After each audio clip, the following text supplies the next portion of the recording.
Hello friends, Hindi Hindustan के इस channel में आप लोगों का स्वागत है। फ्रेंड्स, आज हम जानेंगे कि यूपीएससी की तैयारी शुरू करने के लिए सबसे ज़रूरी चीज़ें क्या होती हैं, कैसे हमें तैयारी करनी चाहिए यूपीएससी के एग्ज़ाम की। आप में से बहुत से लोग तैयारी कर रहे हैं, बहुत से लोग क्लियर कर चुके हैं और बहुत से लोग करने की सोच रहे हैं यूपीएससी एग्ज़ाम की तैयारी।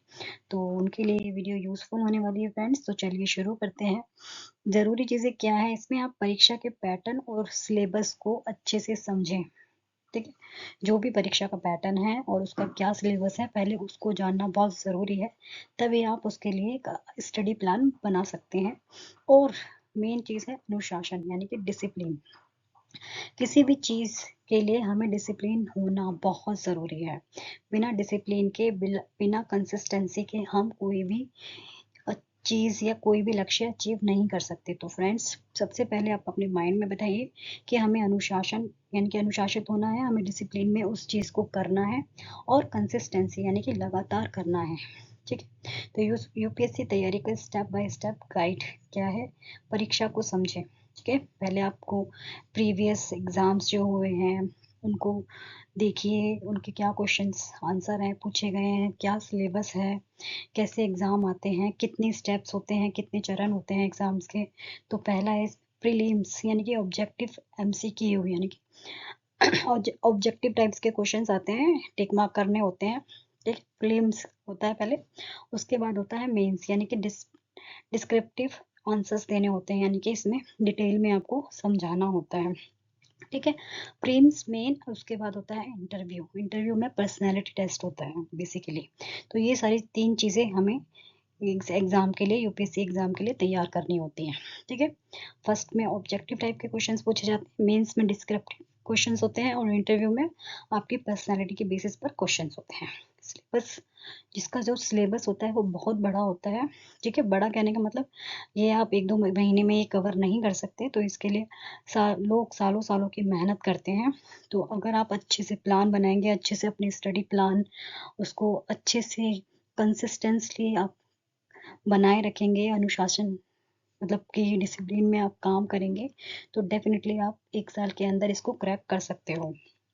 तो सिलेबस बड़ा है, नो डाउट, इसलिए पहले इसे ध्यान से पढ़ें और समझें कि किन-किन विषयों पर ज़्यादा फ़ोकस करना चाहिए।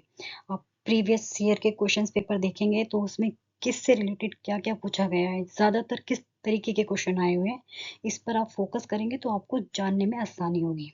ठीक है? पहले 3 महीने क्या करना है आपको, एनसीईआरटी की जो बुक्स होती हैं 6 से 12 तक की, यानी कि छठी क्लास से लेके 12वीं क्लास तक की, उसको पढ़ना शुरू करें। ठीक है, बेसिक विषय होते हैं इसमें इतिहास, भूगोल, अर्थशास्त्र यानी कि इकोनॉमिक और राजनीतिक विज्ञान यानी कि पॉलिटिक या पॉलिटिकल कह सकते हैं उसको। करंट अफेयर के लिए द हिंदू या इंडियन एक्सप्रेस जैसे अखबारों को पढ़ सकते हैं आप। ठीक है, ये मैंने बताया है, अगर आप कोई है आपकी आपकी नॉलेज में अच्छी है तो आप उनसे भी पढ़ाई कर सकते हैं अपने करंट अफेयर्स की। नेक्स्ट है सही स्टडी मटेरियल चुनना बहुत ज़रूरी है। तो स्टैंडर्ड किताबें जैसे कि लक्ष्मीकांत पॉलिटी के लिए अच्छी होती है, स्पेक्ट्रम मॉडर्न हिस्ट्री के लिए अच्छा है, रमेश सिंह यानी कि इकोनॉमिक के लिए अच्छा है। तो आप इन बुक्स को चुन सकते हैं। बाकी आपको कोई और अच्छी बुक्स के बारे में पता है तो उनसे भी आप तैयारी कर सकते हैं। नोट्स बनाना शुरू करें ताकि रिवीजन आसान हो। नोट्स नहीं बनाएंगे तो फ्रेंड्स सारा कुछ भूल जाएंगे और हौच-पौच हो जाएगा। तो इसलिए नोट्स बनाएं, नोट्स बनाकर पढ़ेंगे तो लंबे समय तक आपको याद रहता है। ऑनलाइन प्लेटफॉर्म का यूज़ कर सकते हैं आप। आप ऑनलाइन जैसे आप यूज़ करते हैं इंस्टा या रील, तो उसमें इस तरीके की वीडियो सर्च करिए जिससे आपको हेल्प हो यूपीएससी के एग्ज़ाम को क्रैक करने में। तो होता है ना, हम जिस तरीके की रील्स हम देखते हैं उसी तरीके की रील्स आने लग जाती है। तो कोशिश करिए जैसे कि मतलब ऑनलाइन प्लेटफॉर्म पर इस तरीके की चीज़ें देखें जिससे आपको हेल्प हो मोटिवेट होने में भी। ठीक है, नेक्स्ट है टाइम टेबल और अनुशासन। रोजाना 6 से 8 घंटे पढ़ाई का लक्ष्य रखें। बिल्कुल अनुशासन, जैसे कि जो भी आप 6 से 8 घंटे का, तो डेली ये डिसिप्लिन में होना चाहिए, कंसिस्टेंसी इसकी बनी रहनी चाहिए। पढ़ाई को छोटे हिस्सों में बांटें।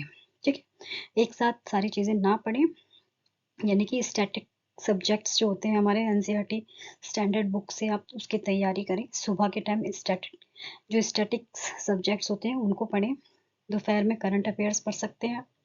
आप अपने हिसाब से भी इसको मॉडिफाई कर सकते हैं। जैसे किसी को सुबह करंट अफेयर्स पढ़ना अच्छा लगता है तो आपको जैसे अच्छा लगे उसको पढ़ें, लेकिन थोड़ा डिसिप्लिन में डेली कंसिस्टेंसी के साथ करें। शाम को प्रैक्टिस टेस्ट या आंसर लेखन यानी कि उत्तर लेखन की आप तैयारी कर सकते हैं। प्रैक्टिस और टेस्ट सीरीज प्रीलिम्स के लिए एमसीक्यूज की प्रैक्टिस करें। नेक्स्ट है मेंस के लिए उत्तर लेखन आंसर राइटिंग रोजाना करें। मैं इस वीडियो में आपको बताना चाहूँगी कि आंसर राइटिंग के लिए मैं भी आपकी हेल्प करना चाहती हूँ। और नेक्स्ट वीडियो में मैं आपके लिए सारे टॉपिक्स लाऊंगी कि राइटिंग में आपको किस किस तरीके की राइटिंग या किस तरीके के आंसर क्वेश्चंस आते हैं जो आपको आसानी हो। साथ में मैं आंसर और क्वेश्चन दोनों लेकर आऊँगी। ठीक है, तो धीरे धीरे हम लोग इसकी तैयारी करेंगे। जो हिंदी मीडियम से है उनके लिए बहुत ही अच्छा ये मैं कंटेंट लाने की पूरी कोशिश करूँगी। आप मुझे बाकी कमेंट्स के थ्रू भी बता सकते हैं अगर आपको पर्टिकुलर किसी टॉपिक के ऊपर या पर्टिकुलर किसी आप कोई चाहते हैं कि मैं इस पर वीडियो बना के लेकर आऊँ। टेस्ट सीरीज ज्वाइन करें ताकि समय प्रबंधन और कमजोरियों का पता चले। ठीक है, टाइमली टेस्ट देते रहें जिससे आपको पता चले कि आप टाइम मैनेज हो रहा है या नहीं, क्योंकि टाइम मैनेज होना भी बहुत ज़रूरी है। नहीं तो आप आंसर्स तो आपको सारे आते होंगे लेकिन आप टाइम मैनेज नहीं करेंगे तो सारे आंसर छूट जाएंगे। तो इसलिए टाइम मैनेज करना बहुत ज़रूरी है। इसलिए टाइम टाइमली टेस्ट सीरीज करते रहें। करंट अफेयर और नोट्स अखबार, मासिक, मैगजीन, ठीक है, जैसे कि योजना, कुरुक्षेत्र, डिजिटल नोट बनाएं ताकि बार बार अपडेट कर सकें। करंट अफेयर को सिलेबस से जोड़कर पढ़ें। इंटरव्यू की तैयारी के लिए पर्सनालिटी डेवलपमेंट पर ध्यान दें। मॉक इंटरव्यू में भाग लें। ठीक है, ईमानदारी और आत्मविश्वास सबसे अहम है। कोई भी चीज़ करें, किसी से बात करें तो अपना तरीका उस तरीके से ही कोशिश करें कि मैं बस इंटरव्यू दे रहा हूँ और सामने वाला कहते ना इंटरव्यूअर है, इंटरव्यू लेने वाला है। तो आप उस तरीके से अपनी पर्सनालिटी को डेवलप करें। जब से तैयारी शुरू करें, सारी चीज़ों को थोड़े-थोड़े पार्ट में सारी चीज़ों को कवर करते रहें, सबको लेकर चलें। ये नहीं है कि इंटरव्यू बाद में होगा तो मैं बाद में तैयारी करूँगा या करूँगी। ठीक है? साथ-साथ लेके चलेंगे ना तो सारी चीज़ें आसानी से हो जाएँगी और आप कवर अप कर पाएँगे। ठीक है? नेक्स्ट है कंसिस्टेंसी। ये सबसे बड़ी है, मैं बार-बार बोल रही हूँ, सबसे बड़ा हथियार है।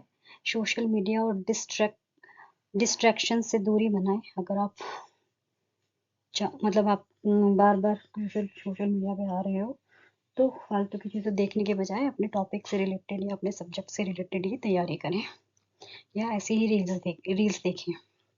छोटे-छोटे लक्ष्य बनाकर उन्हें पूरा करें। रिवीजन को प्राथमिकता दें।